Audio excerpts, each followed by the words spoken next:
Bonjour, ça me fait plaisir de te retrouver en ce début de semaine. Début de semaine qui se veut pour nous une semaine de vacances.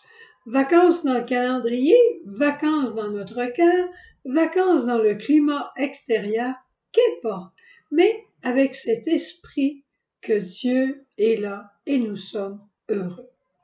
Vivre dans un esprit de vacances. Tu essaierais ça aujourd'hui.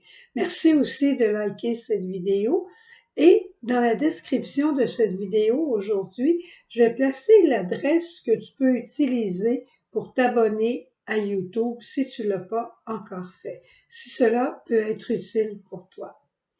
Voilà. Alors aujourd'hui, je me tourne vers la première lecture, la lecture d'Isaïe. Une lecture qui n'est pas facile à comprendre, mais que l'Esprit m'a donné quelques lumières que je vais partager avec toi. On est au tout début du livre d'Isaïe. Puis le prophète dit, écoutez la parole du Seigneur vous qui êtes pareils au chef de Sodome, prêtez l'oreille à l'enseignement de votre Dieu. Que m'importe le nombre de vos sacrifices? Les holocaustes de béliers, de graisse, de veau, j'en suis rassasié. Et là, le Seigneur continue en disant, je veux pas ci, je veux pas ça, toutes vos dévotions et toutes vos offrandes, c'est pas ça qui me plaît. Vous aurez beau multiplier les prières, je les écouterai pas. Vos mains sont pleines de sang. Lavez-vous, purifiez-vous, ôtez de ma vue vos actions mauvaises et cessez de faire le mal, dit la parole. Mais apprenez à faire le bien, recherchez le droit, mettez au pas l'oppresseur, rendez justice à l'orphelin et défendez la cause de la veuve. Ça, c'est du classique dans le temps de Jésus, de protéger l'orphelin et de défendre la veuve. On pourrait se demander qu'est-ce que le Seigneur veut. Est-ce qu'il veut qu'on prie ou bien il veut qu'on vive de la charité?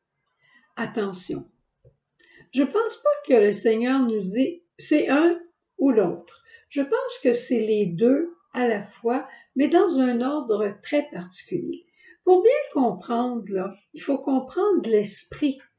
Et Isaïe vient annoncer comme un prophète un autre qui va venir après lui. Et cet autre, c'est Jésus.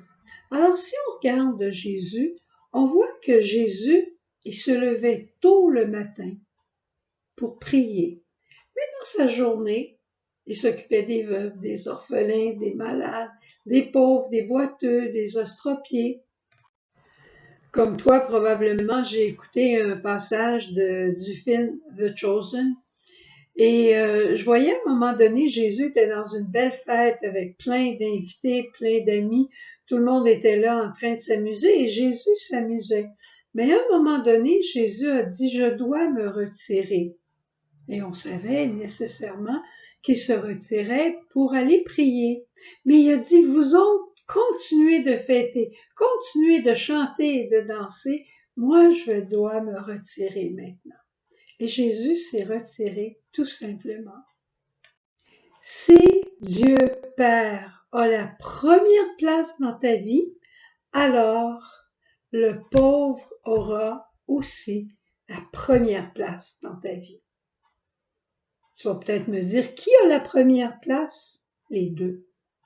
Si Dieu le Père a la première place, le pauvre aura la première place.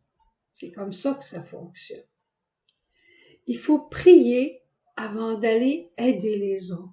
Il faut prier pour recevoir l'esprit de charité pour pouvoir aller aimer les autres. Prier pour aimer encore plus. Et plus j'ai d'amour à donner, plus je sais d'où il vient et plus je le donne. Et plus je le donne, moins j'en ai, plus faut que je retourne à la source, hein? C'est exactement ça. Et plus j'ai de personnes qui m'attendent pour que je les aime, alors plus que je dois prier. Le pape Jean-Paul II disait, quand j'ai des grosses journées, je prie 2 fois plus. Nous autres, on serait portés à dire, j'ai une grosse journée, je vais prier un petit peu moins. J'ai fait 2 expériences pendant mon temps de vacances, entre autres aux États-Unis, dans ma famille. À un moment donné, on avait 4 heures de voiture à faire, ma sœur puis mon beau-frère, et j'étais assise en arrière. Alors, on partait tôt le matin après la messe. Je me suis dit, est-ce que je me lève pareil à 6 heures pour faire mon oraison avant la messe, ou bien je prierai dans la voiture, comme on fait très souvent dans la communauté quand on voyage. Mais là, j'ai réalisé, et le bon Dieu m'a fait réaliser, le bon Dieu m'a fait réaliser que pendant le voyage, mon frère, ma sœur puis mon beau-frère vont me parler. Est-ce que je vais être dérangée pendant mon oraison? Ou bien est-ce que je vais leur être complètement présent? Qu'est-ce que je veux? Alors, j'ai décidé de me lever, faire mon oraison, remplir mon cœur de l'amour de Jésus, faire le voyage avec eux et pouvoir être là simplement dans la joie d'être tous les trois pendant ce voyage de 4 heures.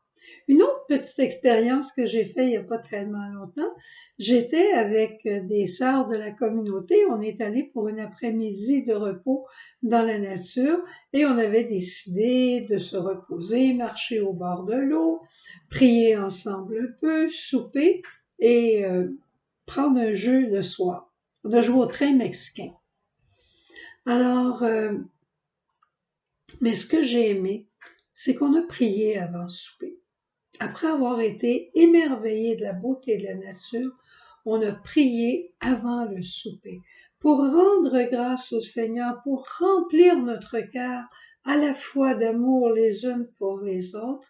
On a donné au Seigneur la première place et après ça, on a vécu un souper très fraternel et un jeu très passionné, mais merveilleux aussi à la fois.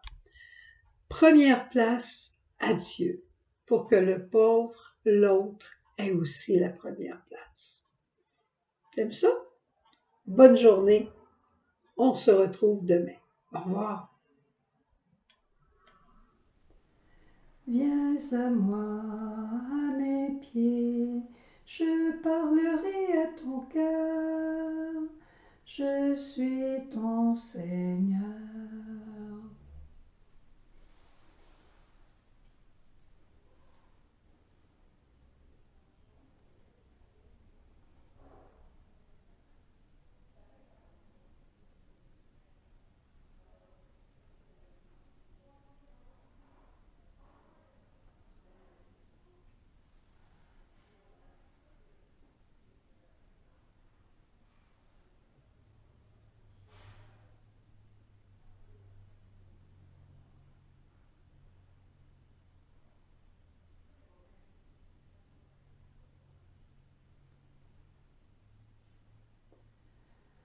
Douce Marie, que je t'aime, ô doux Jésus, je t'adore.